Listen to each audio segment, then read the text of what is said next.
வாழ்வியெல்லாம் பயங்கரமாக இருந்துச்சு. ஒரு முதலாளித்துவத்தை பற்றி ஒரு தொழிலாளிகள்லாம் எவ்வளோ கஷ்டப்படுறாங்க அப்படின்ற விஷயத்தை பற்றி நல்லாவே ஆமாம், வாழைன்றதை பற்றி நமக்கு என்ன தெரியும்? அதிகபட்சம் போனால் கல்யாண பந்தியில் வாழை இலை போடுறது, அப்புறம் நைட்டு சாப்பிடும்போது வாழைப்பழம் சாப்பிட்றது, இதுதான் நம்மளுக்கு வாழைன்ற மாதிரி தெரியும். நிறைய பழசுலாம் ஞாபகம் ரொம்ப நல்லா எடுத்திருந்தாங்க. படத்தில் எமோஷனலான சீன் எல்லாமே இருக்குது. ஏன்னா நிறையா இருக்குது. எப்படின்னா தான் படிக்க போகணும்னு ஆசைப்பட்றான். ஆனால் பேச முடியலன்னாங்க. நானும் பேச முடியாமல் தான் வந்தேன். நீங்களாம் கேட்கறதுனால உண்மையாலுமே அவ்வளோ துக்கத்தையும் மனசில் வச்சுட்டு தான் நான் பேசுகிறேன்.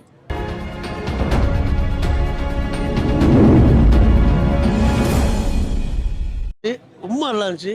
ஒவ்வொரு இடத்துலையும் ஒவ்வொரு காட்சிலையும் அழுகுற மாதிரி பயங்கர ஃபீல். என் ஒய்ஃபோடு தான் வந்தேன். என் ஒய்ஃப் நிறைய டைம் அழுதுட்டா நிறைய சீனில். ரொம்ப நல்லா இருந்துச்சு படம். ஒரு வாழ்வியலாக எது இல்லை அந்தளவுக்கு நான் அவரை மாதிரி கஷ்டப்பட்டதெல்லாம் கிடையாது. ஆனால் ஒரு வாழ்வியெல்லாம் பயங்கரமாக இருந்துச்சு. ஒரு முதலாளித்துவத்தை பற்றி ஒரு தொழிலாளிகள்லாம் எவ்வளோ கஷ்டப்படுறாங்க அப்படின்ற விஷயத்தை பற்றி நல்லாவே சொல்லியிருந்தாங்க. அது அவரோட ஒரிஜினல் கதைன்னு சொல்கிறாங்க. அது எந்த அளவுக்கு உங்களுக்கு இம்பாக்ட் ஆகுது? அது உண்மை தான் நினைக்கிறேன். உண்மை தான். சமாதிலாம் சொல்கிறாங்க. அது உண்மை தான். அது உண்மையாலுமே சமாதி இருக்குன்றாங்க. அந்த இறந்தவங்களாம் சமாதி இருக்குன்றாங்க. அது உண்மையுமே இருக்காதுன்னா ஒரு சீன் கூட நல்லா குறை சொல்ல முடியாமல் இருந்துச்சு. நல்லா இருந்துச்சு. ரொம்ப நல்லா இருந்துச்சு படம். ரொம்ப ஃபீலிங்காக இருந்துச்சு. எல்லாம் நல்லா வாழ்வு. அம்மா கேரக்டர் ரொம்ப சூப்பராக பண்ணியிருந்தாங்க. இந்த அக்கா கேரக்டர், அந்த அந்த நல்ல பயங்கரமாக சூப்பராக இருந்துச்சு. பயங்கர 5 மொத்தம் 5 நான் 10 கொடுப்பேன். 5னா 10 கொடுப்பேன். அவ்வளோதான். படம் செம்மையாக இருக்குது. கண்டிப்பாக ஃபேமிலியோட எல்லாம் பார்க்க வேண்டிய படம் அது. ஆமாம், வாழைன்றதை பற்றி நமக்கு என்ன தெரியும்? அதிகபட்சம் போனால் கல்யாண பந்தியில் வாழை இலை போடுறது, அப்புறம் நைட்டு சாப்பிடும்போது வாழைப்பழம் சாப்பிட்றது, இதுதான் நம்மளுக்கு வாழைன்ற மாதிரி தெரியும். சினிமாட்டோகிராஃபி எப்படி இருந்தது? எல்லாமே செமையாக இருந்துச்சு. மாமன்னனில் கொஞ்சம் லைட்டாக கம்மியாக இருந்துச்சு. அதை தூக்கி சாப்பிட்ற மாதிரி மேக்கப் பண்ணிட்டார். சின்ன பையன்லாம் நடிச்சிருக்காங்க. அவங்க பிச்சுட்டாங்க. சின்ன பசங்க மாதிரியே தெரியல. எல்லாம் அந்த கேரக்டர் அப்படியே நம்ம முன்னாடி ப்ரெசென்ட் பண்ணியிருக்காங்க. மியூசிக்கும் எலிவேட் பண்ணிடுச்சு. படத்தோ அந்த என்ன சொல்கிறது, அந்த உண்மைத்தன்மையை நமக்குள்ள நல்லா மியூசிக் நல்லா அழுத்தி கொடுத்த மாதிரி ஆயிடுச்சு. எல்லாமே மூணுமே மியூசிக் இல்லைன்னா படம் மூணுமே ஈக்குவலாக தான் சொல்ல முடியும். நடிப்பு பிச்சுட்டாங்க, மியூசிக்கு பிச்சுட்டாங்க, டைரக்ஷனும் செம்ம. படம் அரசியல் சார்ந்து எதனா பேசுதா? வாழை அரசியல்னா இருக்கிறத அங்கே என்ன இன்இக்வாலிட்டி இருக்குதோ, வாழை பழத்தை கடையில் உரிச்சு சாப்பிட்றோம்ல, இனிமேல் உரிச்சு சாப்பிடும் போது இந்த படத்தை பார்த்துட்டு உரிச்சு சாப்பிடும் போது தெரியும் அந்த வாழைப்பழம் எப்படி நமக்கு வருது அப்படின்றதெல்லாம் சொல்லுவாங்க. இருக்கிறத எஸ்டாப்ளிஷ் பண்ணி காட்டியிருக்காங்க. பார்க்க வேண்டிய படம் எல்லாருமே. காமெடி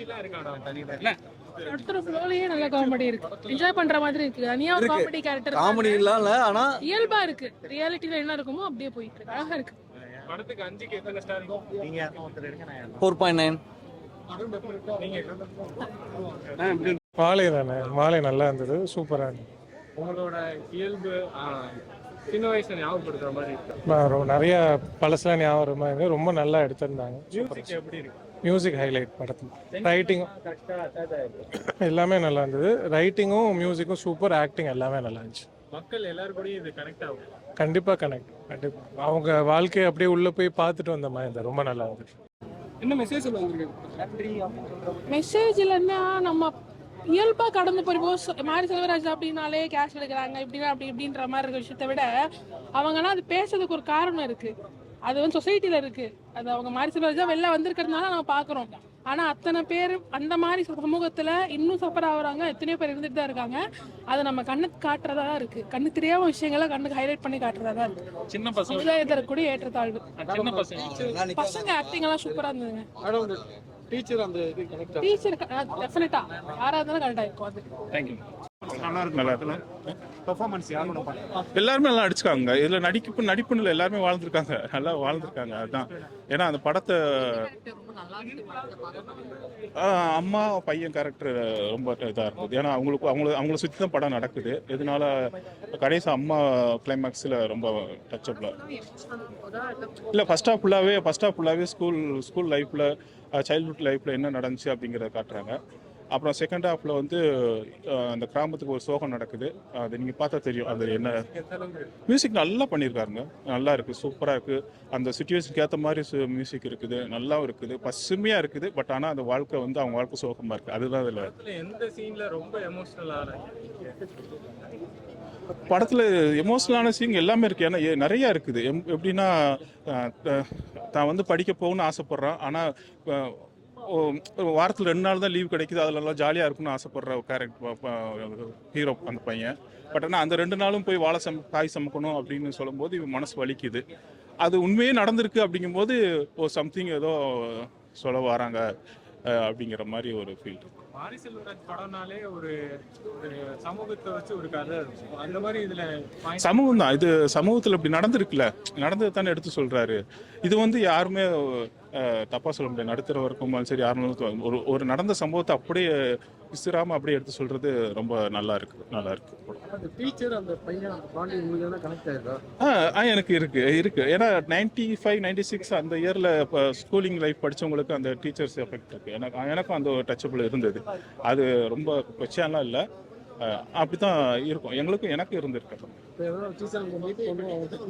ஜெர்சி டீச்சர் மீட் பண்ணோம். ஃபோர்த் ஸ்டாண்டர்ட் படிக்கும்போது நான் ஒரு ஜெர்சி டீச்சர் எனக்கு ரொம்ப பழக்கம் நல்லா இருக்கும். அதை மீட் பண்ணணும்னு அப்படி ஆசையாக இருக்கும். அது அந்த டச்சபிள் இருக்குது. அந்த நம்ம ஃபேமிலியோட 100% நல்லா போடும். ஒரு உண்மை சம்பவம் தானே, நல்லா தேங்க்யூ. ரொம்ப நல்லா. இதுக்கு முன்னாடி வந்து மாரி செல்வராஜ் படம்னா ஒரு ஹேட்டர்ஸ் இருப்பாங்க.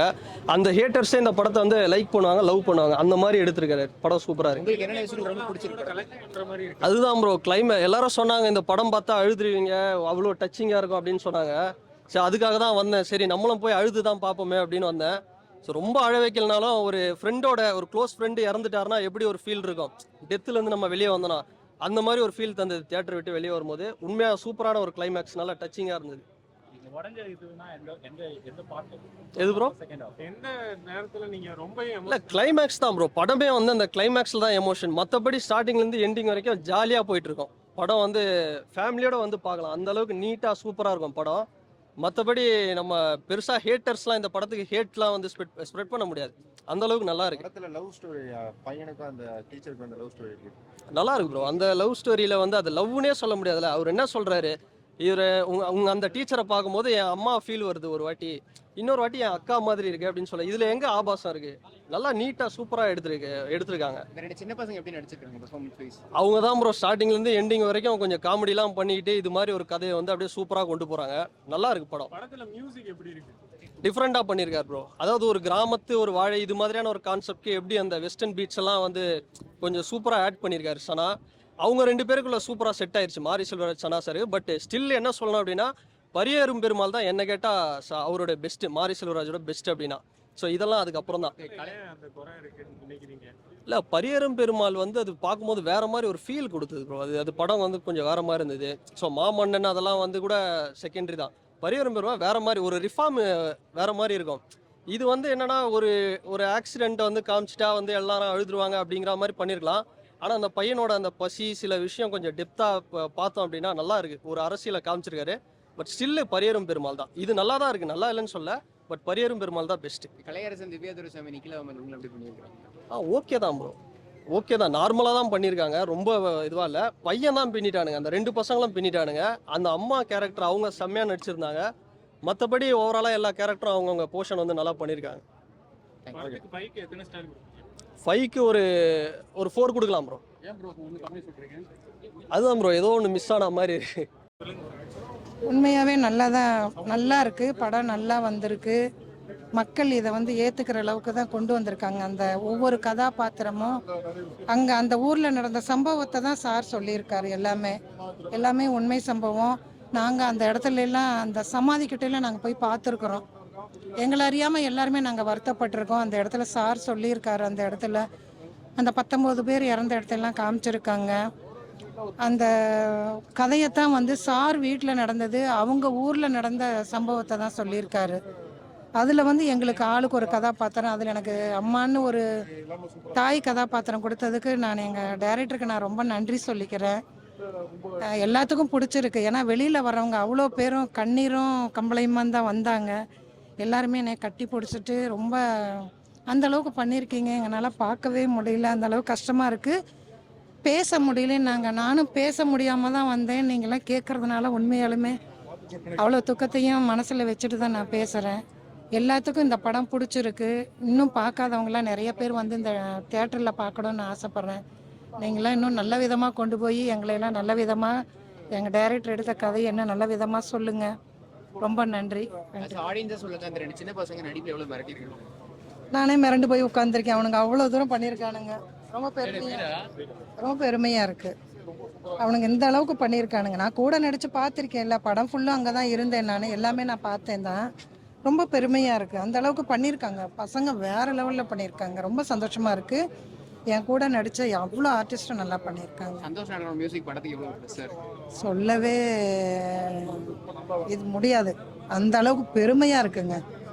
பெருமையாக கொடுத்துருக்காரு. நான் அதை தான் சொல்லுவேன். அவர் இன்னும் பார்க்கல, ரொம்ப சந்தோஷமாக இருக்குது. தேங்க்யூ. இப்போ இது வாழை படம் பார்த்துட்டு வரேன். இது படம் பார்த்துட்டு வரேனா இல்லை ஒரு ஃபியூனரல்லேருந்து வரேனான்னு தெரியாத அளவுக்கு வந்து ஒரு 1/2 அன் ஹவர் 40 மினிட்ஸ் கடைசியில் வந்து ஃபுல்லாக ஃபியூனரல் ஆட்டே வச்சுருக்காங்க. மற்றபடி பார்த்தீங்கன்னா படம் ஃபர்ஸ்ட் ஹாஃப் வந்து இன்டர்வல் கொஞ்சம் முன்னாடி வரைக்கும் நல்லாயிருக்கு. இந்த 90s கிட்ஸில் வந்து ஒருத்தன் வந்து ரஜினி ஃபேனாக இருப்பான், ஒருத்தன் கமல் ஃபேனாக இருப்பான்.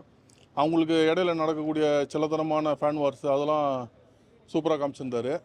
அதே மாதிரி பசங்களுக்கு டீச்சர் மேலே ஒரு கண்ணு இருக்கும், அதையும் ரொம்ப க்யூட்டாக வந்து காமிச்சிருந்தார். இன்டர்வல் பக்கம் படம் கொஞ்சம் லேக் ஆகுது. செகண்ட் ஹாஃப் கொஞ்சம் லேக்லேயே போகுது. கிளைமேக்ஸ் கிட்ட வந்து படம் வந்து ஒரு ஃபியூனரல் அவர் வந்து ப்ரில்லியண்ட்டாக தான் எடுத்திருக்காரு. பட் நம்மளுக்கு வந்து ஒரு ஃபியூனரல் போனோன்னா நம்ம மிஞ்சி போனால் அந்த ஒரு ஃபீலில் 2 நிமிஷத்துலேருந்து 5 நிமிஷம் தான் நம்ம அந்த ஃபீலில் இருப்போம். இறந்த இடத்துக்கு கிட்ட வர போயிட்டு வேணா நம்ம சைடில் வேணால் போய் நிற்போமே தவிர, இவர் ஒரு 1/2 அன் ஹவருக்கு மேலே அந்த ஃபீல்டில் வைக்கும் போது நம்மளால் உட்காந்து பார்க்க முடியல, எந்திரிச்சு வந்துடலாம் போல் நம்மளுக்கு இந்த படத்தில் தோணுது. இது நீங்கள் டெக்னிக்கலாக பார்த்தீங்கன்னா படம் ரொம்பவே சூப்பராக பண்ணியிருக்காங்க. சினிமாட்டோகிராஃபி ரொம்ப சூப்பராக இருக்குது. அதே மாதிரி மியூசிக் ரொம்ப நல்லா பண்ணியிருக்காங்க. இந்த கேமரா ஃப்ரேம்ஸ்லாம் பார்த்தீங்கன்னா இந்த வாழை தூக்கிட்டு போகிறதெல்லாம் வந்து வேறு ரேஞ்சில் நிறைய ஷாட்ஸை வந்து ரொம்ப ப்ரில்லியண்ட்டாக பண்ணியிருக்காங்க.